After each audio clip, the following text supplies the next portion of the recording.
Hello and welcome back to my Tarot 101 series. In our last video, we discussed the Empress and the Emperor. Today, we are going to focus on the Hierophant.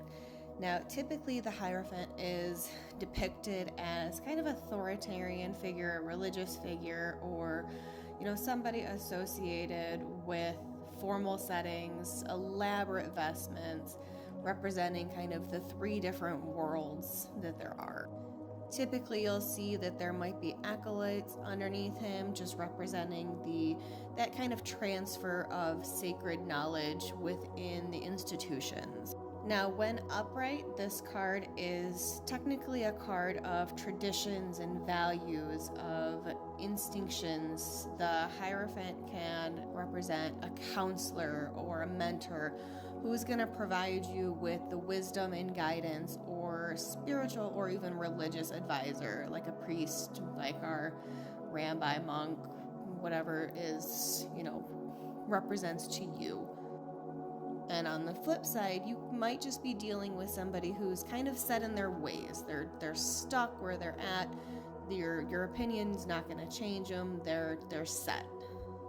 So when the Hierophant makes their appearance, it can kind of signify that now is the time to conform to convention or tradition.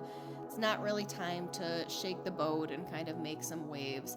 Now is kind of the time to go back to those kind of traditions and maybe make some traditions of your own and maybe start some rituals of your own, but still kind of conform a little bit to the tradition and conviction.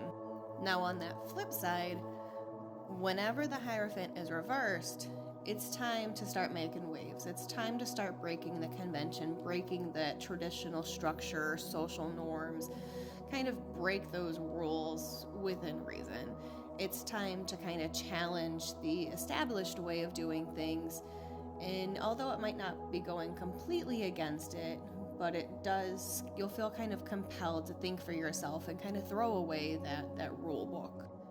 When the Hierophant is reversed, it can also signify kind of an unconventional way of living.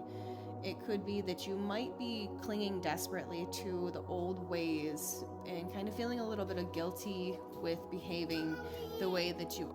But when this does appear reversed, you just kind of need to live by your own rules while still listening to, your conscience. Just open your mind and expand your horizons in a positive way.